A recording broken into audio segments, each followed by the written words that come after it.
since Begin, Sadat, Rabin, Hussein, there is a way that we are a player here. We're not just an outsider that came in and people try to push out.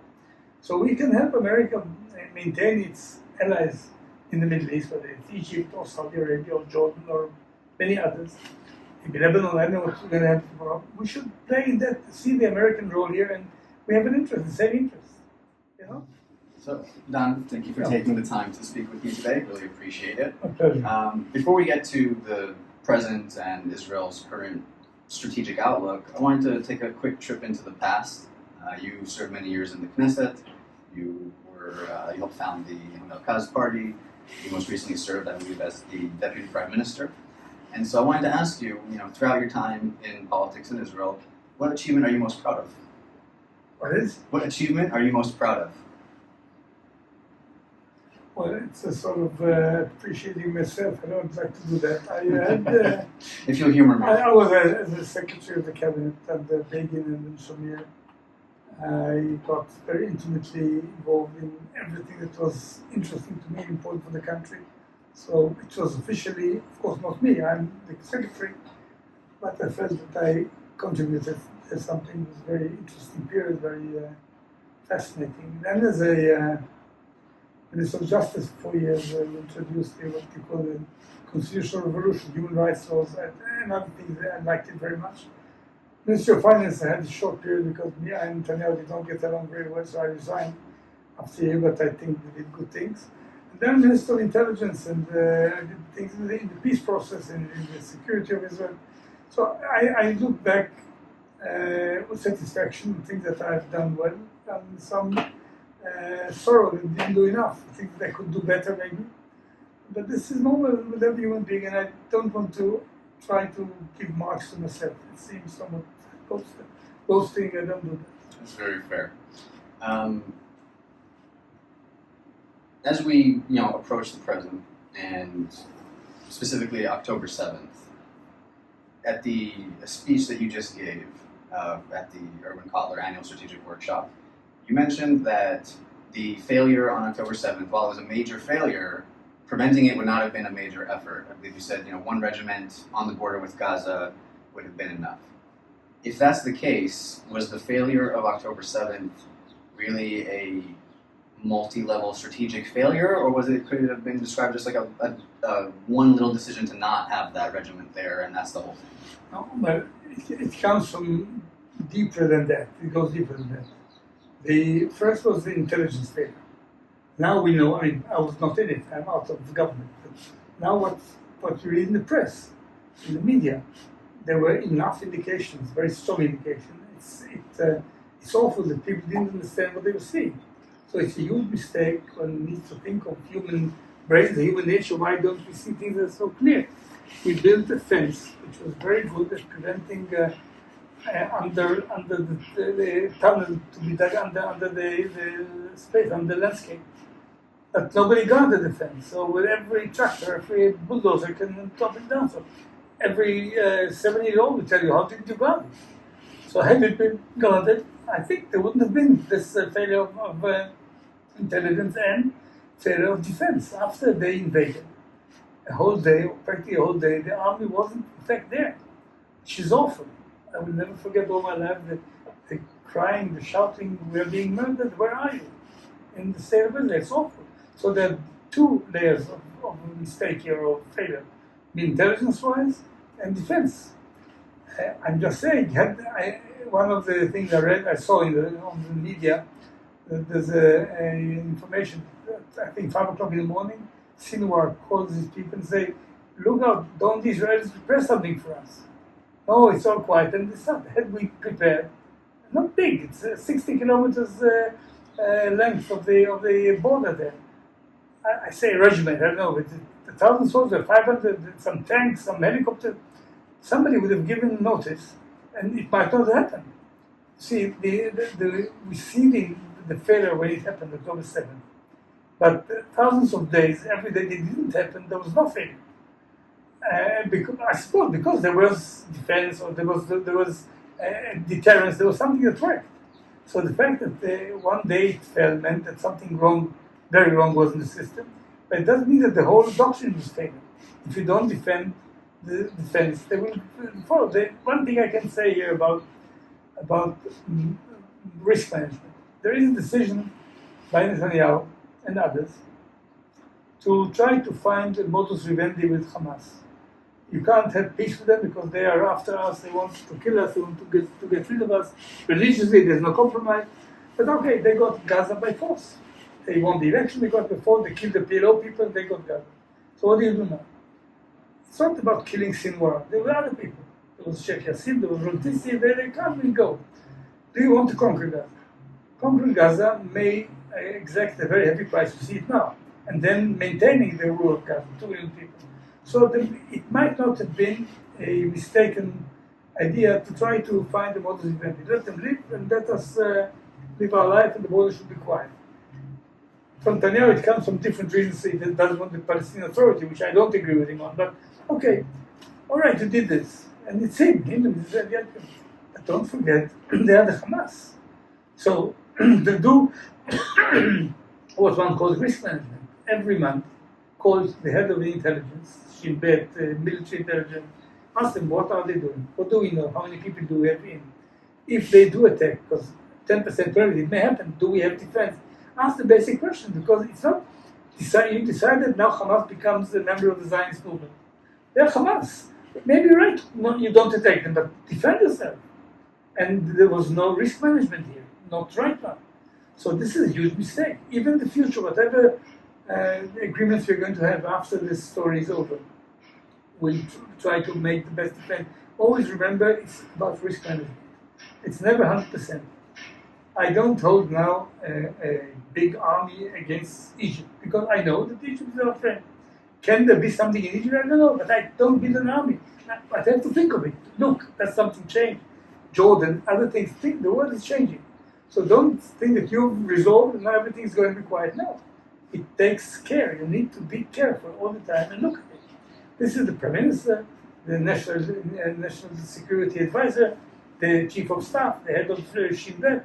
They all have to think in the terms of risk management, because we are not sure that the decision we take, the 80% will be the re-elected and the 20%. Big mistake. Very interesting. I want to ask you about the future. But before we get too far in the future, based on how you've seen things play out so far in this war since October 7th, not how you would want things to play out, but how do you envision things playing out over the next year? There are several unknowns here. One unknown is the Israeli government. I don't know what they will do. I don't think there's logic in what they're doing. If there were logic, I would be able to try to analyze. I don't see the goal in this campaign now. What is the goal? What do you want to get in the end? We have killed tens of thousands of Palestinians. I hope every hit was after examining the casualties but it's an awful big number and it's painful. But there's something to say about this. But the fact is that they haven't surrendered. We've killed the leadership. We've destroyed infrastructure, maybe more than needed. I don't know. But the fact is they haven't surrendered. So what are you going to do now with another regiment, another brigade, another part of Gaza destroyed? What's the end of it? I don't know. It doesn't seem logical. I don't know what they will do. The other unknown is a bigger one and the farther one over the Atlantic. There's a president in America that is unexpected. I don't know what he will do. He may speak one day of deporting 2 million Palestinians to Jordan and Egypt, which to me cannot work, it shouldn't. He may, the other day, said the opposite. I don't know what he's going to do. Will he bring an agreement with Saudi Arabia, for which I don't know. I hope there will be an end to this war, because I don't see the benefits. I see the cost in terms of, first of all, the kidnapped are still there, the soldiers who have been killed and may be killed and wounded in the future, the awful casualties and damage to the Palestinians. Yes, something human thing that I don't want to see. But sometimes you do tough things if there is a benefit in the end. I don't see the benefit. So sometimes you do things that are causing trouble and damage, maybe people get killed, but you know you want to get something. I don't know what it is. So it's not logical to me. I will try to stop it now and have a deal. Presumably it's not possible to get all our hostages back. And if the Hamas tomorrow morning becomes members of Likud or Labour, then okay, let them leave. But if they do something, I have time to do it again. But why now? What now? So I think it's a big mistake. And what will America do? I don't know. There is a big problem here. If there is, I live by the press, not by any information, that there is a way to get Saudis on board. But what is needed is to say that we are stopping the war in Gaza, which is, I think, our interest, not for the Saudis. And then we are ready to start negotiations on the idea of two states, which Netanyahu himself spoke of in the American Congress in May of 2011 very powerfully. And if we miss it and miss the joining Saudi Arabia to the club, it's a big mistake politically, strategically. And even Iran, if we have this axis against Iran, better position with us and Saudi, Egyptian, Jordanian, it may bring a balance with Iran that will allow us to even stabilize the relationship with them. But if we continue and we don't get into this club now, it's a big mistake. I hope that the government won't make a mistake. The problem is that there is a Netanyahu himself who takes care of himself and the government, and there are very extreme people in the government, racist, Kahana people, Ben Gvir, Smotrich, who don't want to stop the war and want to occupy Gaza and resettle Gaza. This is awful. I hope they won't have the upper end in the inner debate. I don't know. I'd like to play devil's advocate for a second, if I may. You mentioned that you don't see the utility in sending another regiment into Gaza or whatever it may be.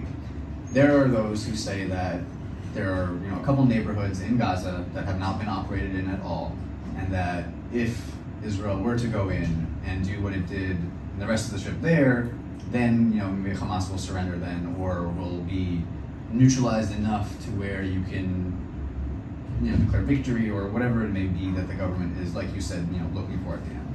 I have to make a reservation.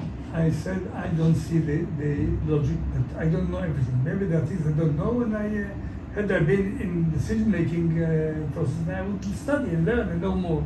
So I need to say, from what I know, I don't see. Not only from what I know, it's 19 months that I see. It's a huge Israeli army. When Daniel said, we are so close to victory a year and a half ago, כפסע מניצחון, centimeter, an inch from victory. So he might have been, I sort of didn't lie, just didn't understand. He didn't understand what's going on, what he can do, that's clear. So why should I think he understands now? I don't know. I'll tell you why. If Hamas were told, like now, we have a deal, we want a deal, that if we agree, we stop the war, they may agree. If you tell them, after this deal, we're going to kill you, how will they agree? And we tell them, even if you bring them home, we'll continue to kill you. So I'm not justifying them. They're ugly people, bad people, cruel people. I don't have any mercy on any of the Hamas people there.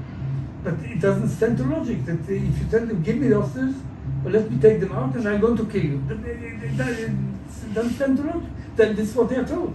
So how can it work? Now, we have the experience, the very unfortunate, miserable experience of our forces unintentionally killing our own people there. And when they approach with hostages are kept, the Hamas people kill them sometimes. So you have some responsibility here. If there were a way to get them out the Entebbe style, I would do it, even if there's risk. But evidently there's no way to do it this way. So how will the military pressure, bring the hostages home? I don't know. And what will they bring on the other hand, on the benefit side? So another neighborhood, and what then? Where does it go? There was an offer by Biden administration, the first months of the war, that we don't only hit Hamas, which is good, and I'm all for hitting Hamas, don't read me wrong, but to try to build an alternative, because in the end, somebody needs to rule there, to give water and food and medicine. It's 2 million people living there.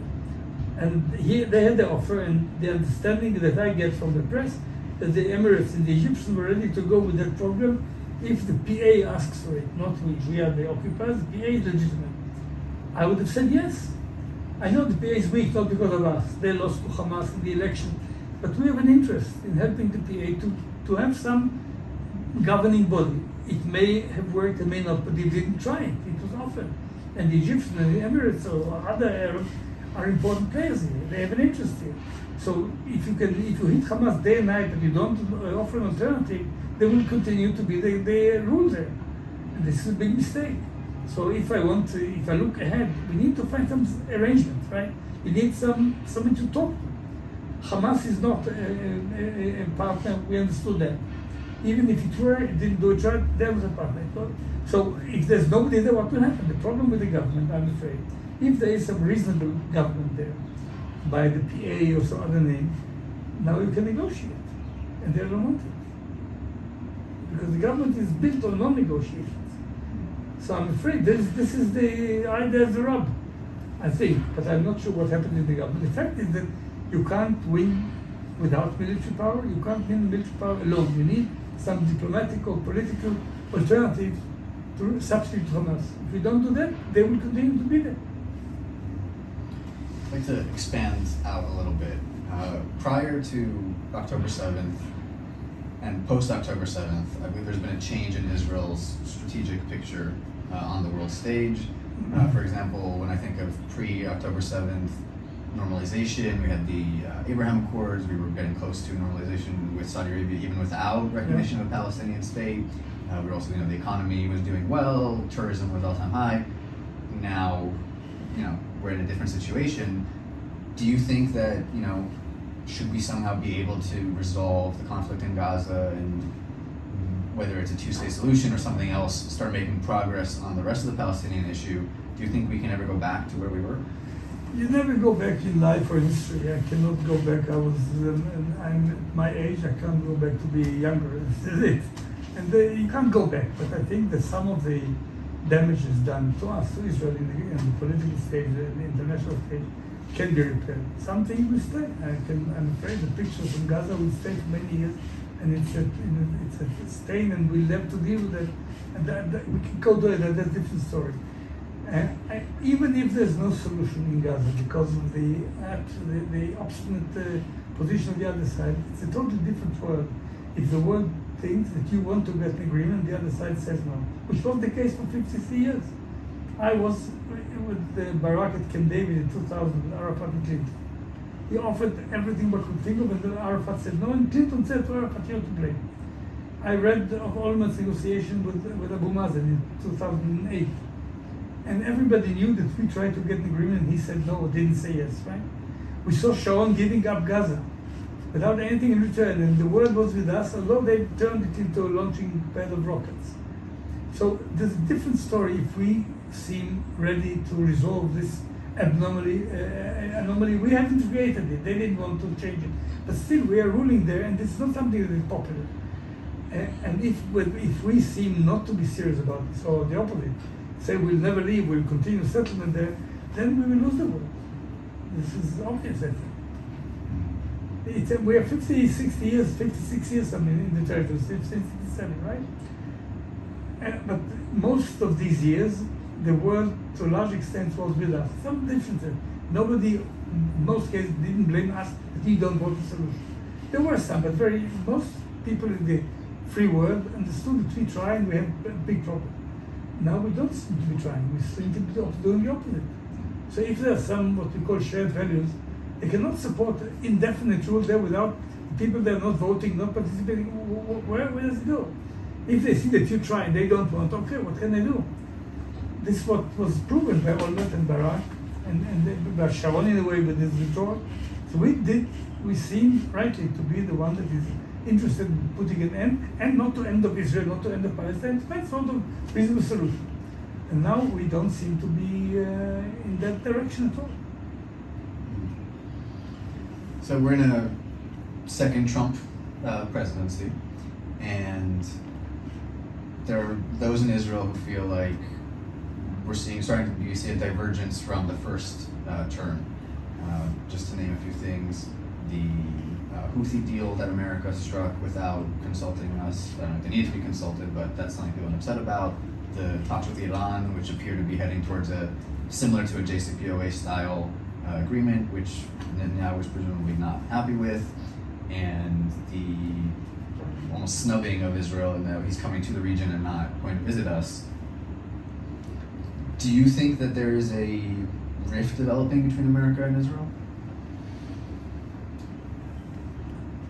I don't know enough, and I can't predict much about Trump. I met him once, chance. I don't really know. I know him from the press, from people who talk with him, but I can't predict what he will. He says things and he says other things, and I am respectful to him because he's the president of the United States of America. I really can't predict, and he's a, can I say, a wild card.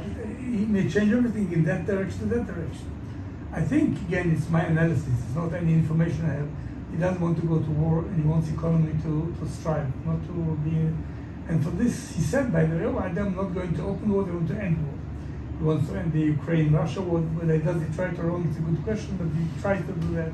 He wants to find the solution for the Iran nuclear thing without going to war. He wants the Houthis to stop, and we saw what they did with the Houthis, and he wants the Gaza thing. So if in the end he succeeds to calm down the world, it's a good thing. Whether he does it in the regular way, no, he doesn't. He does it in a different way. I don't know what he will do. But basically, I think that, and go back to what I said earlier, there is an interest that is played here. Israel and America are close interests. But what we call shared values is important. It's important because it always was, Israel was seen